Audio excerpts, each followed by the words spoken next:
So now that we've established that we're all sitting on the same platform, literally and figuratively, what we're going to discuss today is about, we'll talk about the platforms that each of these individuals and their organizations are on and engaging communities with, but most importantly, where they see their businesses. And we're talking about Andrew as a business. He's not a businessman, he's a businessman. Where they see their businesses and their cultural engagement moving forward. So why don't we start with you, Andrew?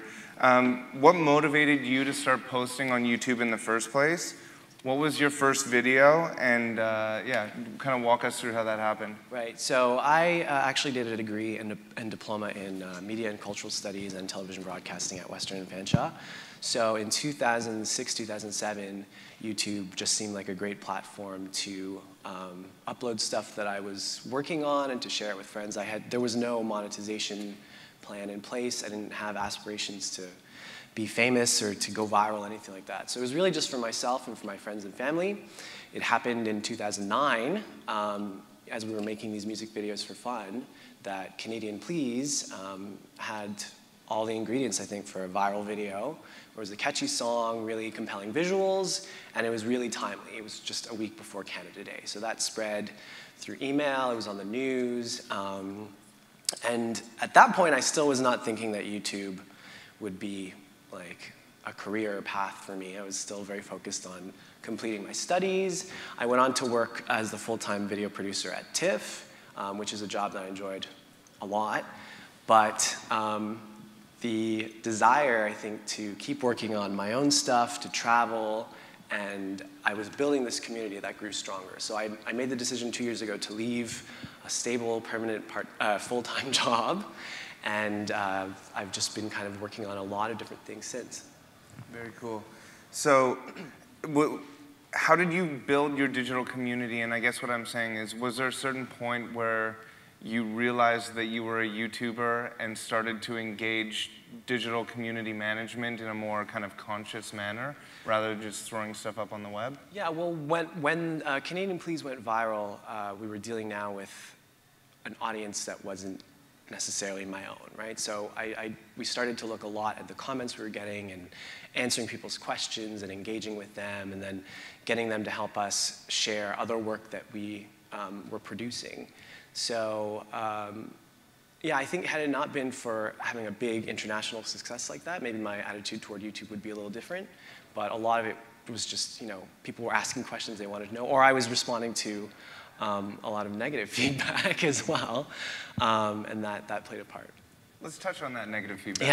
Yeah. No, because this is an interesting thing. So for those that don't know, a lot of people were surprised that there are Asian people in Canada, and that Andrew singing a song about being Canadian and in a Mountie costume spurred some all kinds of kind of spammy comments online. From that point, did you see yourself as a cultural commentator in some way, or can you comment on that? It was frustrating because I was born in London, Ontario. I went to a French school for 13 years. I was on an episode of Degrassi, and we made this. Everything right. But we made this Canadian anthem. Like, what do you need me to do to prove to you that I love Canada and that I'm Canadian? Like, what more do I need to do? But yeah, I mean, I had not thought a lot about those issues of identity and stereotypes, and they kind of informed a lot of the content that I made after that. I took some of those negative comments that were like, go back to your own country, you chink this, da-da-da-da, and I kind of turned that around into something more positive. And actually, I was featured in a story on CBC, so I got a lot of attention that way, which I think helped to build an audience of people who said, you know what, I kind of I relate to what you're going through, and I understand, we should all be proud to be Canadian. Doesn't matter, if you're Asian, whatever you are. Mm-hmm. I think what's interesting about that is to kind of acknowledge that a guy from London, Ontario, posting on YouTube now becomes a part of the voice of our media culture and is investigating ideas of Canadian identity from his YouTube channel. It's really cool they've used that video. Like I've gotten messages from people who watched that video in their university course on Canadian identity, or in their high school class, their teacher showed it to them. So we had no idea at the time what kind of cultural impact it would have or what kind of studies would come out of it, but it's really cool. Got it. Okay, so with Tessa is one of those people that when you like creep her LinkedIn profile, you feel like really small. Long list of accomplishments and constantly pushing the bar forward, but now Director of Digital at CBC. So what is your role, and what is your kind of department's mandate at the CBC? So it's actually not even really a department. It's a very small little group of us that are technically involved in the digital, that are named that. Director of Digital is just, I'm actually kind of air traffic control. I kind of feel that that's the role, making sure that everything is sort of going in the right direction. Everybody at CBC is somehow involved in some aspect of digital production, distribution, community building, community management. Everybody is a marketer of our content that works for the company, that produces content for the company. CBC at its core is a storyteller. That's what we do. And we will work with anyone that has a story to tell, and figure out ways to, like we were talking earlier with, or Clive was speaking earlier, and Julie Bristow, my former colleague, formerly of CBC as well, was saying it's a matter of like just finding the right content, the right place, and the right time to get it out. And part of that is social syndication or distribution, as you called it. And we'll work with YouTubers. We're working with you in some capacity. We're working with another YouTuber, ASAP Science, another phenomenal story of success of Canadian YouTube content creators. So I guess it's digital is just in the DNA of CBC, is what I want to say, and how we get our content out, community is an enormous piece of that piece. It's interesting. It's showing that in a way that the social department is not just the intern that's like on the old laptop in the corner anymore. And that social and digital have matured and are now becoming just a part of the business and storytelling in general. Yeah, if you're a storyteller, you need to be active in the space if you're trying to get your content found or seen by people beyond just the TV screen. So that also means in a way that the community becomes producers of content as well. Yeah. Can you speak to that? So what I would say around that is when the story is right that we're trying to tell, and you can cast the audience in a meaningful role, that's when you hit the sweet spot of so when we've had a lot of success, I would say, in our unscripted reality programming space around that. We were, and we spoke earlier, or one of the panelists spoke earlier about how American Idol was the first to give the audience a meaningful role in the story of that program. But what we did was then, once we realized Facebook and Twitter were starting to become places that people were discovering content and discovering what's on TV, we decided, how do we actually use social to be a critical piece of the story that we're trying to tell. So we've done it with shows like Battle of Blades most recently. How do we give the audience a meaningful role in the show? So you had to earn your votes using community building techniques. We had to going and doing stuff in real world and also online on social platforms that we then tracked and monitored, and then you would earn your votes based on that activity. And I want to say, too, real world is incredibly important. Social tools, social platforms are great indicators of what's happening out in the real world, but really it is the real world kitchen table conversations that are driving awareness and audience engagement of the story that you're trying to tell. So I like to think of Twitter and Facebook as the thermometer. It's not making it hot outside, but it's telling you how hot it is outside, if that makes any sense, yeah. And so that means that consumer segmenting within the community is not just kind of best practices as a marketer, but it is now a part of the storytelling process. So when the story makes sense, right? Like if you're willing to let the audience, you're willing to cast the audience to have a meaningful role in the story. Yeah. If you're not willing, or you're a producer, you're like, I'm not really sure we want to go there, it's probably not the right story or the right time for you to do it. But if everybody's all in going, yes, we want the audience to have a critical role in the story that we're trying to tell, then it will very likely work. Got it. You're at least going to get closer to success. Got it. I'm going to mysteriously skip Jeffrey for a moment. Whoa. And so, Nassim, with Kids Can Press, we were talking before, so there's, I believe it's show and tell. You have something to show us? Yeah, well, I have my puppet. Yeah. Right. So we're actually going to be doing a puppet show to represent the inherent conflicts between the institution and the network in Ontario media. So is this the institution, or is this the open network, the squirrel? I guess he's the open network. He's looking for a nut. Okay, so crowd. We were talking about segmenting before. So there's Franklin the turtle. Yes, there's Franklin the turtle, there's Scaredy Squirrel, there's Kids Can Press. We're talking about the fact that it feels like people don't necessarily come to Kids Can Press for content. They would want content on a particular brand or author. So in that way, as far as our social media channels go, it's the Facebook of Franklin, page, and also I said the Facebook, I'm so sorry. It's Franklin's Facebook page and Scaredy's Facebook page that are really the communities of interest. They want to talk about their favorite books, they want to talk about, or in Franklin, their favorite books and shows, apps, all of those things. On Scaredy's website, or sorry, Facebook page, there's a very small but mighty group. There's only about 12,000 fans on that page, but the engagement is so high. Their own version of fan art is going to be taking a Scaredy Squirrel puppet on their vacation and taking a photo and posting it for us. We get actual fan art that children have drawn. We get parents, teachers, librarians dressing up as Scaredy Squirrel for Halloween, birthday cakes designed in Scaredy Squirrel's face, all of this, and they love to share these things on that page. So it's a lot of the content comes from them, not necessarily from us. Got it. So a big part of kind of driving the fire of community engagement is by understanding the verticals of passion points and really kind of engaging against those separate verticals rather than under the guise of, in this instance, a publisher. Mm-hmm. I think so. Interesting. And so that enables you as the publishing industry is obviously evolving at a very rapid rate.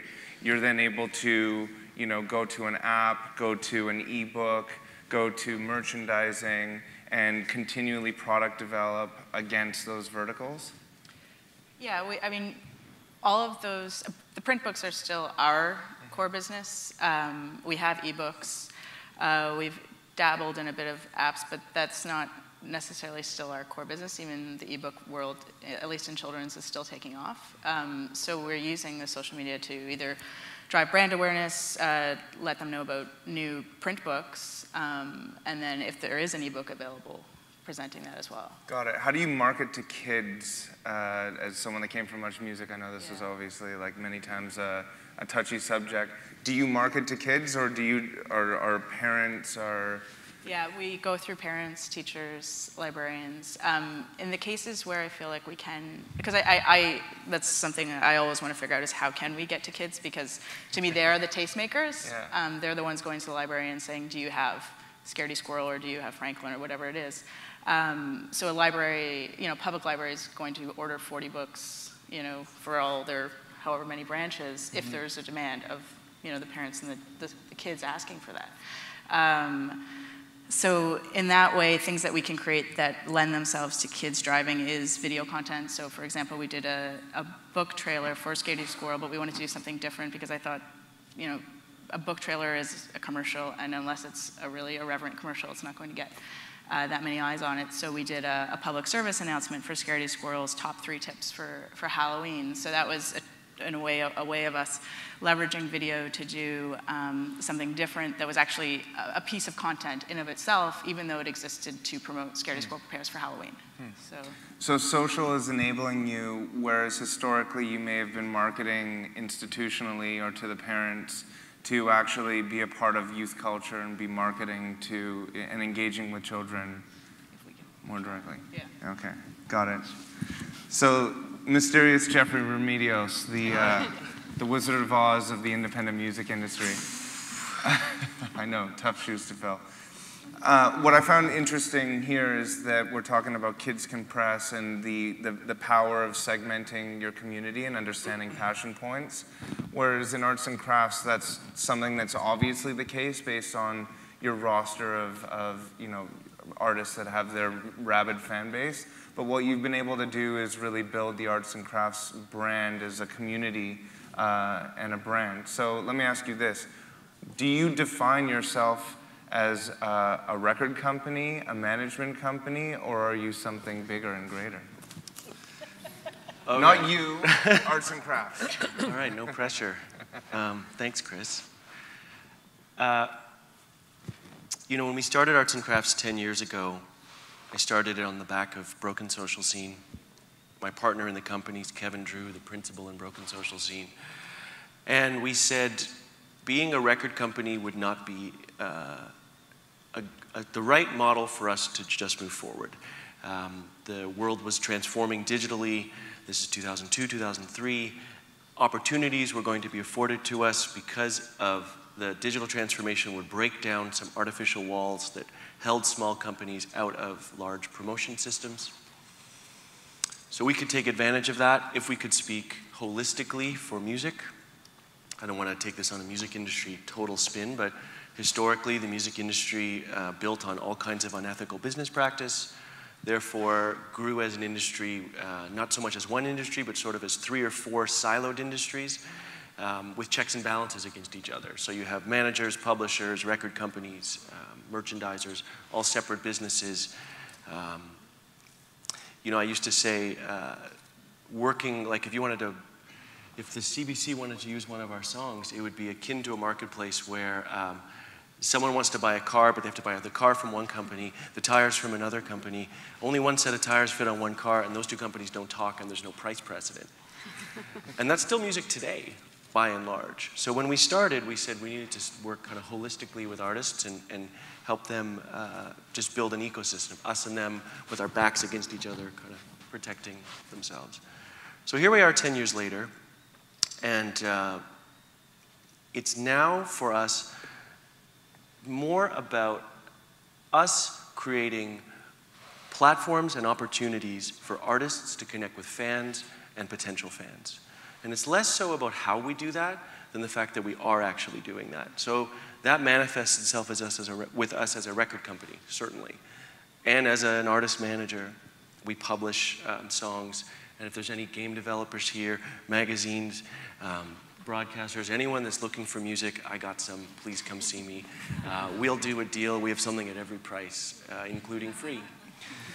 And our goal is to help artists subsist as they do this, make a living as they connect as their art connects. How does our art connect? You build communities. You build communities around the artist. We've done that. We've worked to do that by building a community around arts and crafts concurrently. So there's an arts and crafts community, and then by extension, communities around each of our artists. And we're tourists who cheat. We're not beholden to any one platform, but we'll use them all. So Facebook's important to us, but if we focused on Facebook, then we'd be building our house on rented land. We are focused on building our own communities, and we'll use Facebook where appropriate. We'll work so that our artists can make a living at their music, and if not, they'll find ways to get through until we get them there. Like, for example, Charles Spearin, who's an amazing musician, plays in Broken Social Scene and a bunch of other bands. Through our formative years of Broken Social Scene, was in Franklin the Turtles' touring backing band. And, Synchronicity.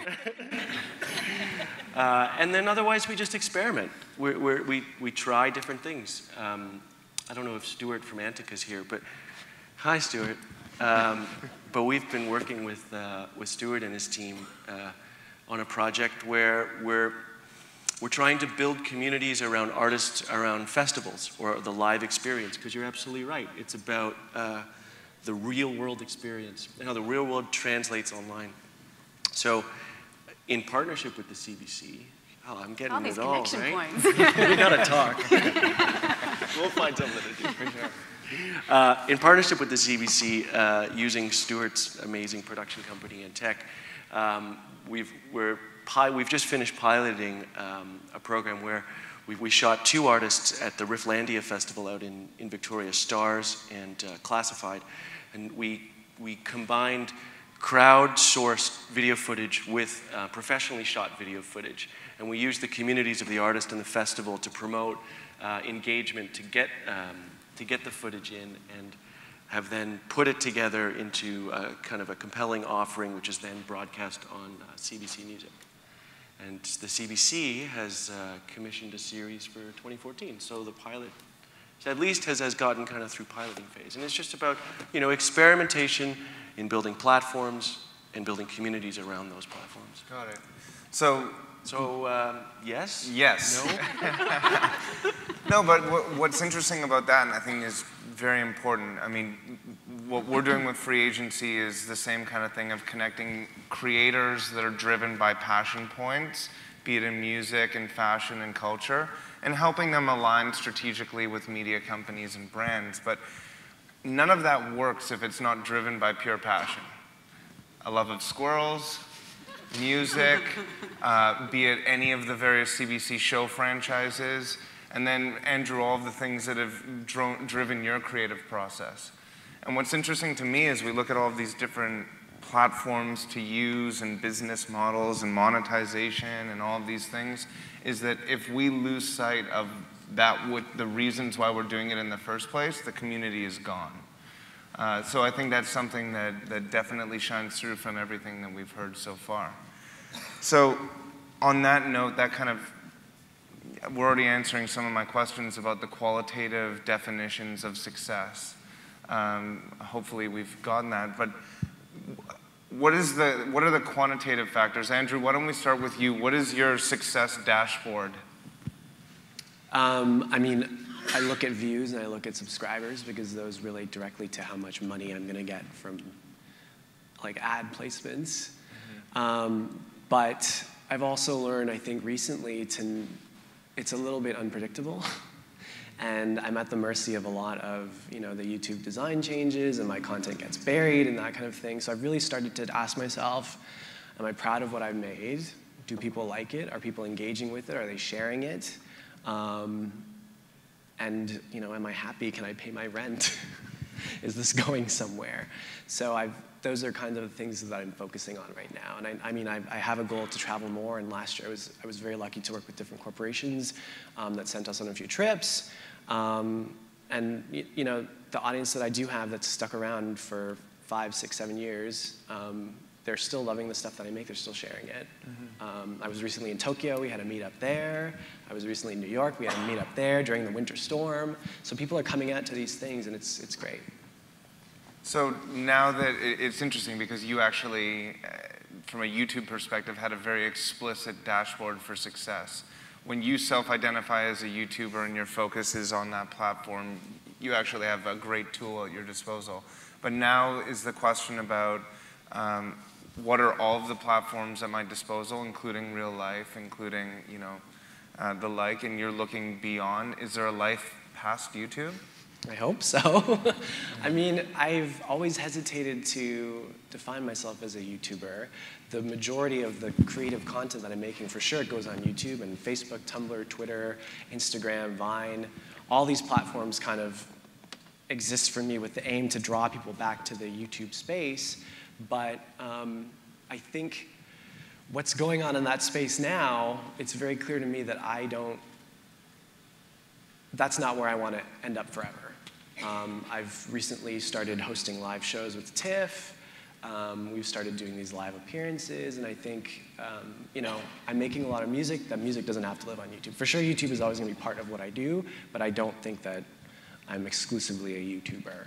Got it. Tessa, from your perspective, what is your success dashboard on a project-to-project basis, but also kind of on a long-term scale?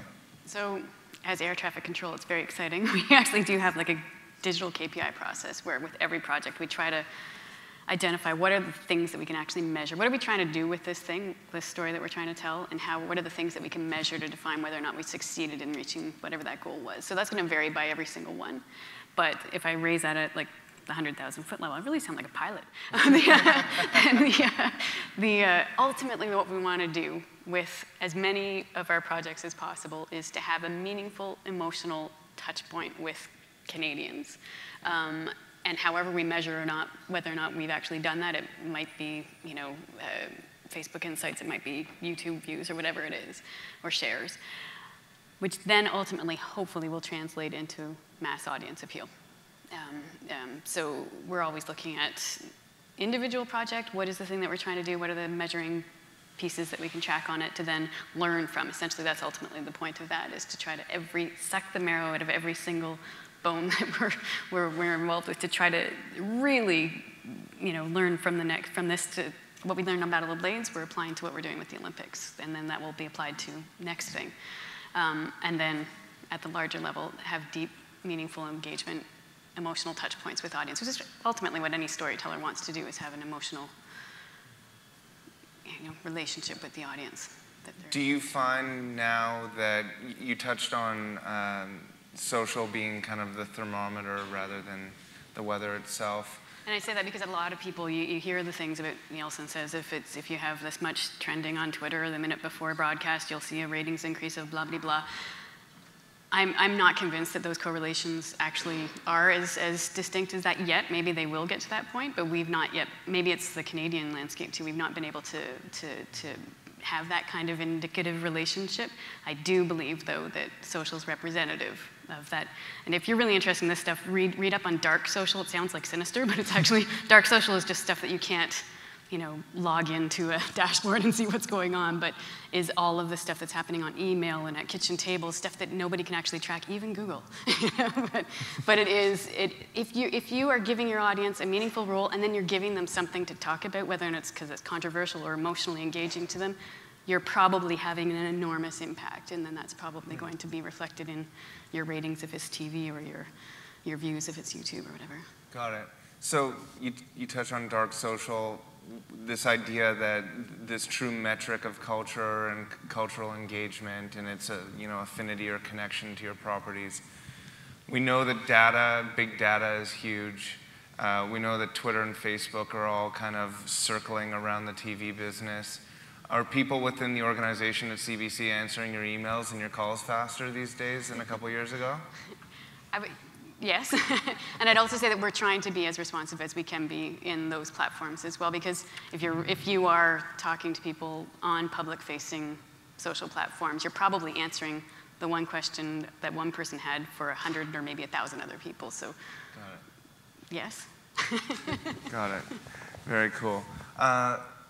I know that we're just about a Q&A.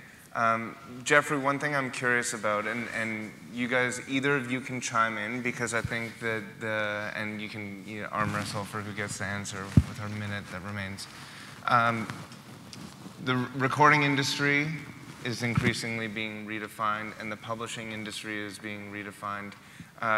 Do either of you feel anchored in the success of the kind of products that used to sell, or are you very much open-minded towards where it all goes? Throw an open question to two people and see what happens.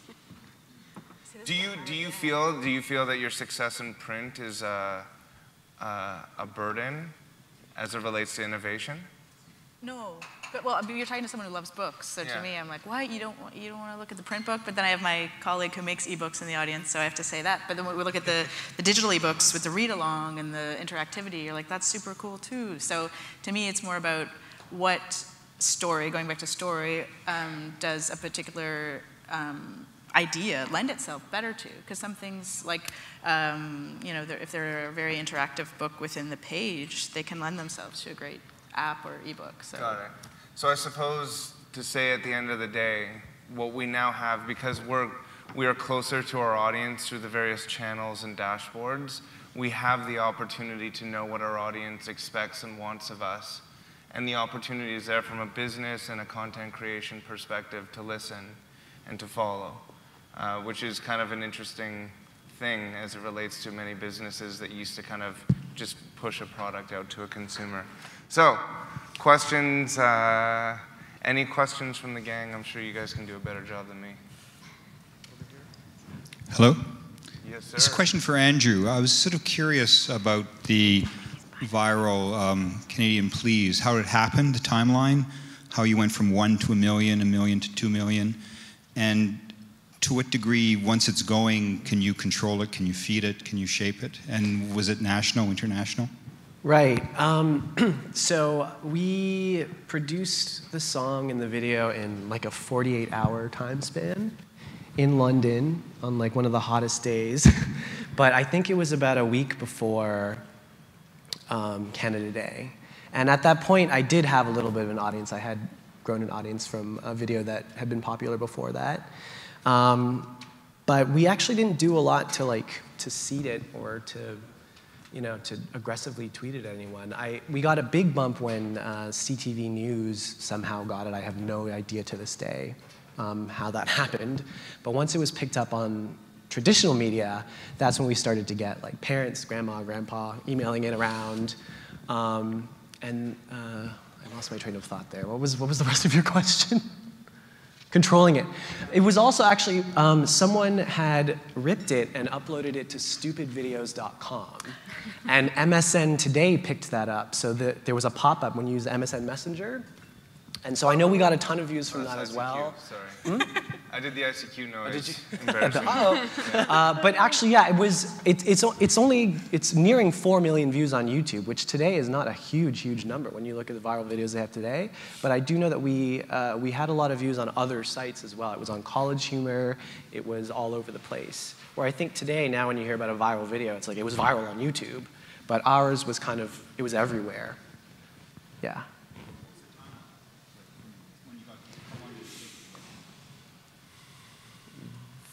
I mean, it was huge around Canada Day, and maybe for like 2 months after that, and it just kept going. A lot of expats, and every year we get a pickup, but I'm not sure of the exact timeline on that. I just know that we produced the video a week before. It blew up on Canada Day. It was everywhere for like 2 months, died down, got picked up again in October randomly. I don't know why.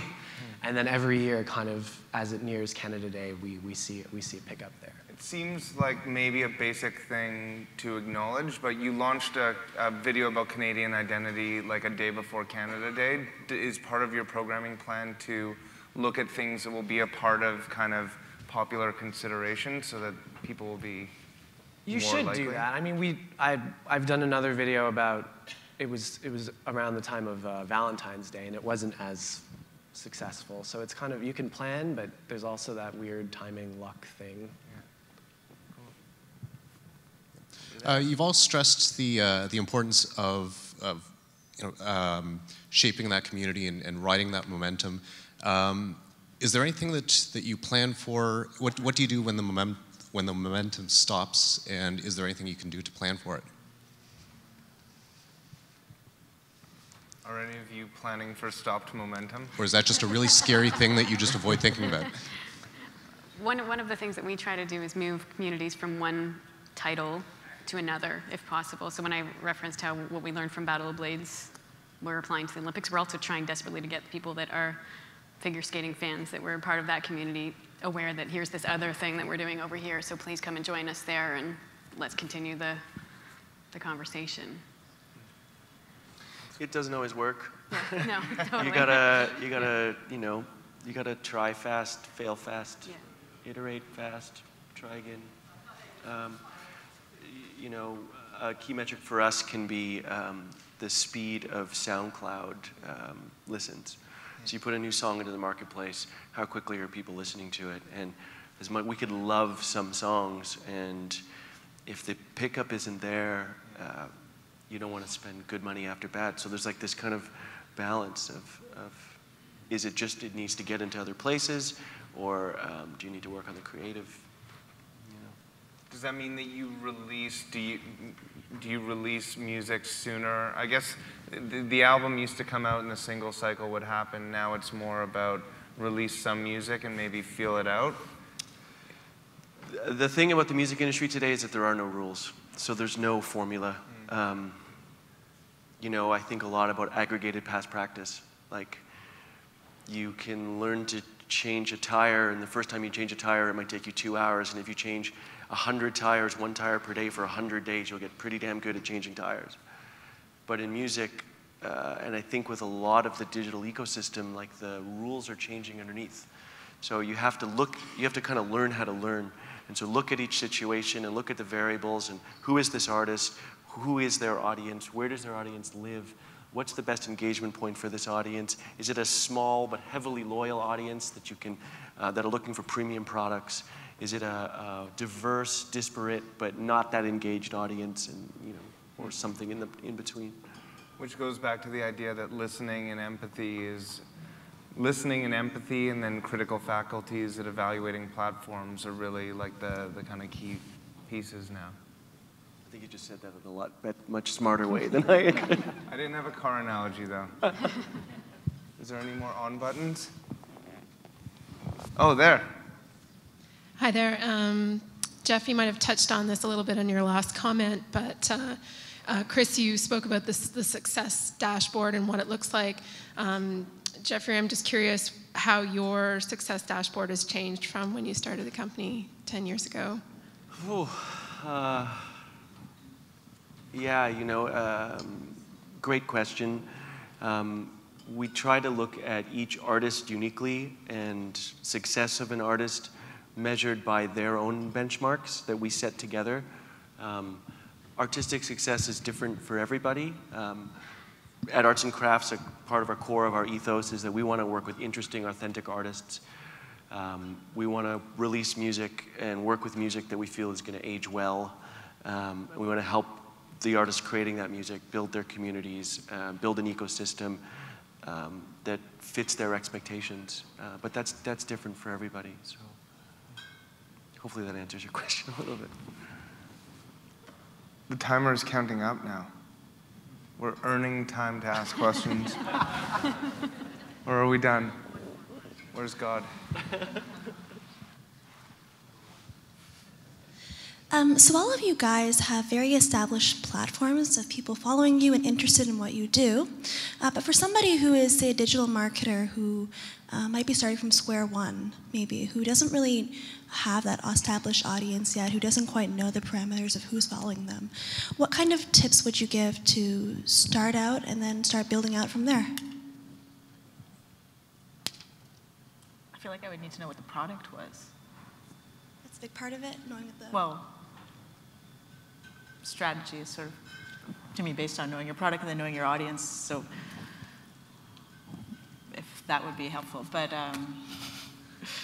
that's... Sure. Let's say, for example, you're in broadcasting or, well, everyone is doing something a bit different here, I think. Yeah. Okay. I'll throw something at it. Is Sure. that part of it is that you as an organization or an entity may not have distribution or a community, but there will be others that have their own communities. So I think it's about looking at, and the YouTube ecosystem is something that's interesting. You'll look at Andrew's track record, a lot of it is collaboration. A lot of it is working with other people that have their own audiences that share the same ethos.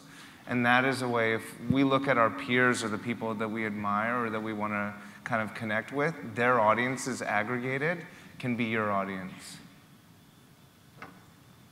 Okay, thank you. No worries. All right, we're at zeros.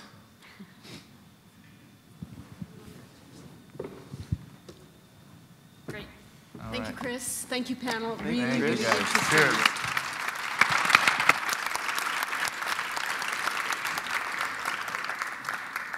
Fascinating discussion and some great video. Finally, when we got to it. Some basic messages there. I'm always struck by some of the simpler lines that we all have to think about.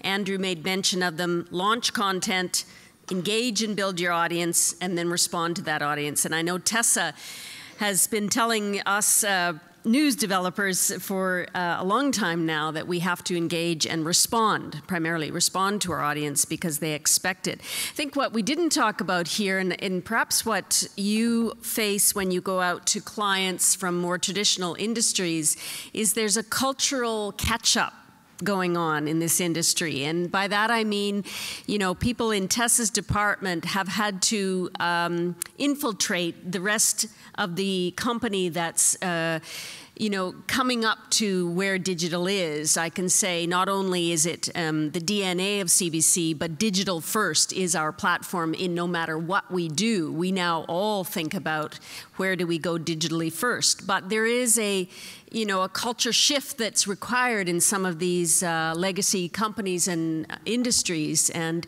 it's not always easy to bridge those, and it's certainly worth something to think about.